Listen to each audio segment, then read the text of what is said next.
Hello बच्चों, कैसे हैं आप सभी लोग। एक बार फिर से जोरदार तरीके से हमारे पाठशाला एज पाठशाला पे आप सभी का स्वागत है। आज की क्लास में हम ट्रिग्नोमेट्री स्टार्ट करने जा रहे हैं क्लास 11 की। किसकी? क्लास 11 की।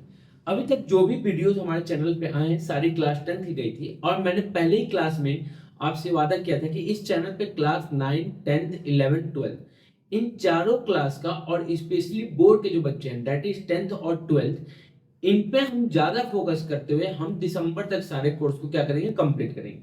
तो आज हमारा पहला लेक्चर स्टार्ट होने जा रहा है क्लास 11 का और मैं आपको बिलीव दिलाता हूं कि आप हमारे साथ बने रहिए और दिसंबर में आप अपने आप को एक बहुत ही अच्छे पोजीशन में पाएंगे और स्पेशली जो बोर्ड के स्टूडेंट्स होंगे वो तो अलग लेवल पे अपने आप को खेलेंगे। तो आज की क्लास हम स्टार्ट करते हैं।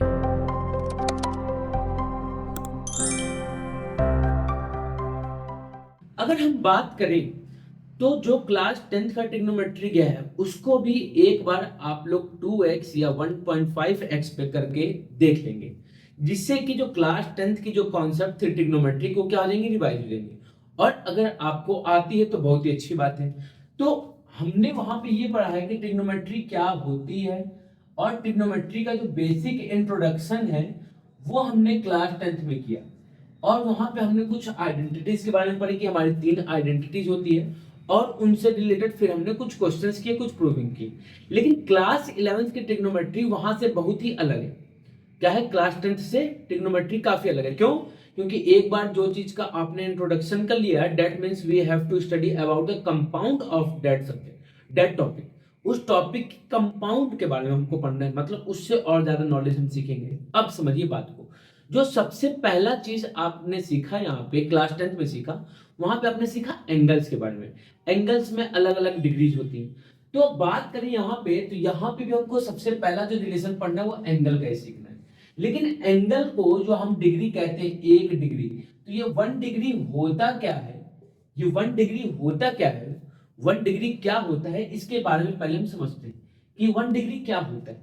तो अगर मैं बात करूं तो हमने ये सीखा है क्लास उसमें भी ट्रिग्नोमेट्री में या कहीं पे भी ये सीखा है कि किसी भी एंगल को मेजर करने के लिए एक हमारे पास लाइन होनी चाहिए। एक क्या होनी चाहिए? लाइन होनी चाहिए। That line is called initial line या इनिशियल साइड। क्या होनी चाहिए? इनिशियल साइड होनी चाहिए। और इस इनिशियल साइड को जब हम इनिशियल साइड का जब क्या होगा? रेवोल्यूशन होगा। रेवोल्यूशन मतलब जब रोटेट करना शुरू करेगा, तो रोटेट करेगा तो ये कुछ ऐसे शुरू होगा और ऐसे आके यहाँ पे वापस पहुंच जाएगा।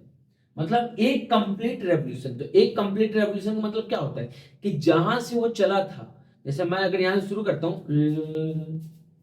फिर वापस वहीं पहुंच गया, तो जहां से मैंने शुरू किया मैं अगर वहीं पहुंच जाता हूं तो that is known as one revolution. तो हमने कहा कि अगर ये इनिशियल लाइन एक रेवोल्यूशन करता है तो जो इसकी इनिशियल साइड थी वही considered as terminal side, that is also considered as terminal side. मतलब जहां से उसने शुरू किया वहीं पे वापस पहुंच गया। तो ये एक रेवोल्यूशन कंप्लीट करने में कितना ट्रेवल करता है? 360 डिग्री। कितना ट्रेवल करता है? 360 डिग्री। तो अगर हम 1 डिग्री की बात करें तो 1 degree is defined as 1/360 1/360 of revolution या रोटेशन। सिंपल क्या कह सकते हैं कि 1 डिग्री जो होता है वो date is defined as 1/360 of revolution और rotation of a initial side along a terminal side. मतलब इनिशियल साइड का रेवोल्यूशन जो हो रहा है टर्मिनल साइड की तरफ, उसका 1/360 होगा, that is defined as 1 degree. अब क्लास 11th में हमको एंगल का एक डिफरेंट यूनिट के बारे में पढ़ना है। ये भी क्या है? एंगल की यूनिट है, लेकिन एक नए यूनिट के बारे में यहां पढ़ना है, that is known as radian, जिसको हम क्या कहते हैं? रेडियन कहते हैं। क्या कहते हैं? रेडियन कहते हैं।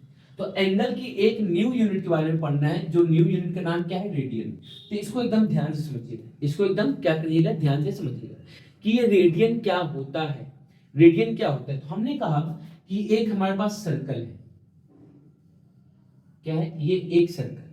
इस सर्कल की जो रेडियस है, इस सर्कल की जो रेडियस है वो 1 यूनिट की है। 1 यूनिट का मतलब कि 1 सेंटीमीटर भी हो सकता है, 1 मीटर भी हो सकता है, 1 किलोमीटर भी हो सकता है या एक कुछ भी हो। तो हमने कहा कि जो रेडियस है वो 1 यूनिट की है, और ये जो आर्क है, ये जो आर्क है, इतना जो आर्क है, इसको भी हमने 1 यूनिट मान लिया। क्या मान लिया? इसकी जो लेंथ है आर्क की, लेंथ की आर्क भी कितनी है? 1 यूनिट की। तो हमने क्या कहा कि किसी भी सर्कल में अगर एक 1 यूनिट लेंथ की आर्क और जो सर्कल है उसका रेडियस 1 यूनिट का है, तो जो ये एंगल सबटेंड करेगा सेंटर पे, जो ये एंगल सबटेंड करेगा सेंटर पे, उसी को हम कहते हैं 1 रेडियन। उसी को हम क्या कहते हैं?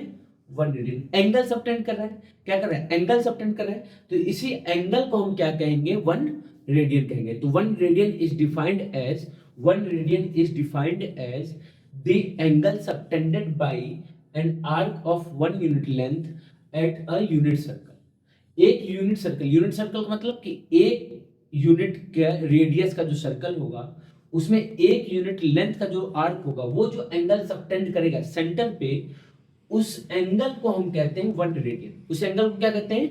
1 रेडियन। आपने कहा हम ये चलिए बात की समझ में आ गई। मान लेते हैं कि एक और सर्कल हमने बनाया जिसका रेडियस तो सेम था, रेडियस क्या था? सेम था, 1 और 1, लेकिन आर्क जो है, आर्क ये हमने 2 यूनिट कर दिया। आर्क क्या कर दिया?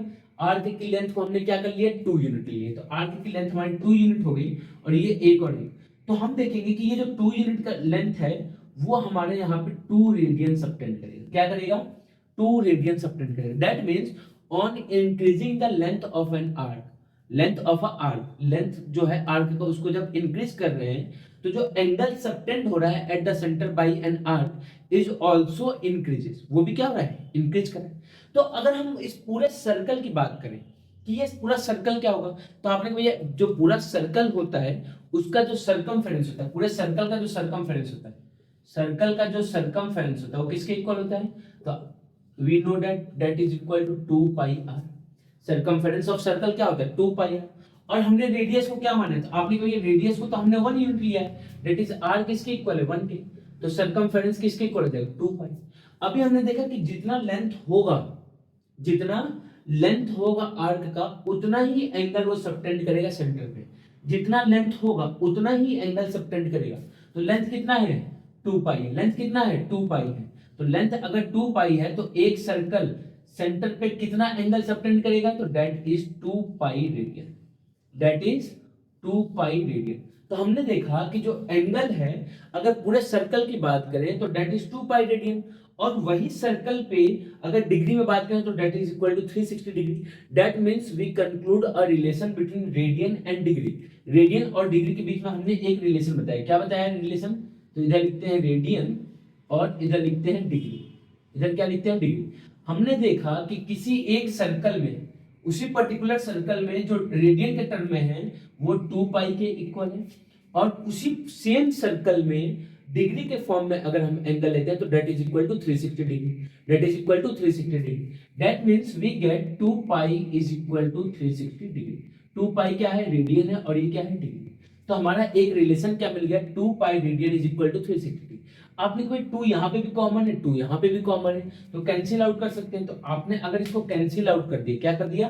कैंसिल आउट कर दिया, तो what we get? We get pi radian is equal to 180 degree. Pi radian किसके इक्वल हो जाएगा? तो आपने कहा पाई रेडियन जो है वो 180 डिग्री के इक्वल हो गया। अच्छा, इससे फायदा क्या होगा? हमने एक रिलेशन निकाल लिया कि डिग्री और रेडियन में रिलेशन क्या होता है। Radian is basically tells about the length, relation between length. तो लेंथ के बीच में रिलेशन बताया। दैट मींस कि when we have to compare between angle and length of a circle, then we didn't use degree, instead of that we used radian. Degree की जगह हम क्या यूज करेंगे? रेडियन के यूज करेंगे whenever we have to compare between length and angle. क्यों? क्योंकि दो टर्म को हम तभी कंपेयर कर सकते हैं जब दोनों का यूनिट सेम हो। दोनों का यूनिट क्या हो? सेम हो। तो radian is basically tells about the relation between length and angle, length और एंगल के बीच में। तो यहां से जो सबसे पहला टाइप का क्वेश्चन जो बनता है क्लास 11th के लिए, that is the conversion of radian into degree, और डिग्री का कन्वर्जन रेडियन में। या तो रेडियन को डिग्री में कन्वर्ट करने के लिए बोलेगा, या तो डिग्री को रेडियन में कन्वर्ट करने के लिए बोलेगा। तो इस टाइप के क्वेश्चंस को पहले हम देखते हैं और फिर हम आगे मूव करेंगे। तो चलिए, क्या हमने सीखा? हमने ये सीखा कि जो पाई रेडियन होता है, पाई रेडियन वो 180 डिग्री के इक्वल होता है। अब इस चीज को रटना नहीं, ठीक है? टीचर यहीं पे क्या रटवाएगा कि अगर आपको 1 रेडियन की वैल्यू चाहिए तो that is equal to 180 degree by pi, pi को इधर भेज देंगे। और अगर 1 डिग्री की वैल्यू चाहिए तो 180 को इधर भेज देंगे, तो पाई बाई 180 रेडियन। That means कि when we have to convert the degree into radian, then multiply it by pi by 180. And when we have to convert the radian into degree, then multiply it by 180 by pi. क्यों रटना है भाई हमको इतना? भाई भेजा ही तो है, भेजा में कितना चीज जाएगा भाई? दुनिया भी चल रहा है, ये भी चल रहा है, और भी सब्जेक्ट चल रहे हैं, तो कितनी चीजें हम बैठा पाएंगे? बहुत चीजें नहीं बैठा पाएंगे। तो उससे बचना है, रट्टाफिकेशन से बचना है। तो रट्टाफिकेशन से बचने के लिए व्हाट वी कंक्लूड कि पाई रेडियन जो होता है 180 डिग्री के इक्वल होता है। अब इसके बेसिस पे क्वेश्चंस देखिए कैसे पूछेगा। तो जो सबसे पहला क्वेश्चन पूछेगा वो बोलेगा कन्वर्ट 60 डिग्री इनटू रेडियन। क्या बोलेगा? 60 डिग्री को रेडियन, मतलब डिग्री को हमको रेडियन में कन्वर्ट करना है। याद रखिएगा पहले एक कॉन्सेप्ट कि जब भी डिग्री को रेडियन में कन्वर्ट करने के लिए बोलेगा, जब भी डिग्री को रेडियन में कन्वर्ट करने के लिए बोलेगा, दैट मीन्स कि we can leave the answer in the term of pi. Pi के फॉर्म में हम आंसर को रख सकते हैं। लेकिन अगर रेडियन को डिग्री में कन्वर्ट करने के लिए बोलेगा तब हम वहां पे पाई के फॉर्म में नहीं रख सकते। उसको तब समझेंगे, पहले अभी इसको समझते हैं। आपने कहा कि भैया वी है pi radian is equal to 180 degree. Pi radian किसके इक्वल है? 180 डिग्री के। हमको 60 डिग्री की वैल्यू चाहिए। दैट मीन्स अगर हम यहां से 1 डिग्री की वैल्यू फाइंड करें तो 1 डिग्री किसके इक्वल होगा? तो आपने कहा ये 180 से डिवाइड कर दीजिए बोथ साइड, तो 180 पाई बाई 180 रेडियन हो गया। हमको किसको कन्वर्ट करना है? 60 डिग्री को। तो आपने कहा ये 1 डिग्री की वैल्यू है पाई बाई 180 रेडियन, तो 60 डिग्री के लिए क्या करना होगा? 60 से मल्टीप्लाई करेंगे। तो अगर एलएचएस में आपने 60 डिग्री से मल्टीप्लाई किया तो RHS should also multiplied by 180, तो 180 रेडियन हो जाएगा। अब हम 60 से 180 को कैंसिल आउट करेंगे, दैट इज इक्वल टू 3, तो क्या हो जाएगा? Pi by 3 radian. Pi by 3 radian हो गया। क्या हो गया? पाई बाई 3 रेडियन हो गया। एक और क्वेश्चन करते हैं इसी पे। आपने कभी सेकंड क्वेश्चन क्या है कि convert 45 degree into radian. 45 degree into radian हमको क्या करना है? कन्वर्ट करना है। फिर से देखा जाए तो आपने कोई देखिए, हमको क्या पता है कि जो पाई रेडियन होता है, पाई रेडियन वो 180 डिग्री के इक्वल होता है। पाई रेडियन क्या होता है? 180 डिग्री के इक्वल होता है। तो अगर यहां से हम 1 डिग्री की वैल्यू फाइंड करें तो that is equal to pi by 180 radian. किसके इक्वल हो जाएगा? पाई बाई 180 रेडियन के। हमको कन्वर्ट किसको करना है? 45 डिग्री को। किसको कन्वर्ट करना है? 45 डिग्री को। एंड वी हैव 1 डिग्री की वैल्यू। तो अगर 1 डिग्री की वैल्यू है, 45 की वैल्यू फाइंड करनी, तो क्या करना है? 45 से multiply. Same as it is कि अगर आपको एक पार्ले जी का बिस्किट का दाम पता है, that is ₹5, and we have to bought a 5 packet of Parle G biscuit, तो क्या करना होगा? 5 से हम क्या करेंगे? उसको मल्टीप्लाई कर देंगे। भाई 5 पैकेट चाहिए और एक का दाम 5 है, तो 5 से मल्टीप्लाई कर दिया। दैट वी हैव टू पे 25 रुपीज टू द शॉपकीपर। तो अगर आपको 45 की वैल्यू चाहिए तो 45 के लिए क्या करेंगे? 45 से मल्टीप्लाई किए तो 45 डिग्री किसके इक्वल हो जाएगी? तो 45 इंटू पाई बाई 180 रेडियन। आपने कहा 45 2 जा 90 होता है और 90 2 जा 180 होता है। दैट इज 45 4 जा 180 हो जाएगा। तो what we get? Pi by 4 radian. That is 45 degree is equal to pi by 4 radian. 45 degree किसके इक्वल हो गया? पाई बाई 4 रेडियन के इक्वल। अब इससे रिलेटेड क्वेश्चंस और हम करेंगे, लेकिन नेक्स्ट क्लास में। नेक्स्ट क्लास में हम सबसे पहले पढ़ेंगे कि कन्वर्जन कैसे करना है रेडियन से डिग्री के। तब तक के लिए ये सारी चीजें आपको कर लेनी है, और जो भी डाउट होगा क्लास 10th का एक बार ट्रिग्नोमेट्री की भी वीडियो 1.5x या 2x पे करके देख लेना है। तब तक के लिए जय हिंद, जय Bharat. Don't trouble your mother and father, be kind, be honest and be helpful to others.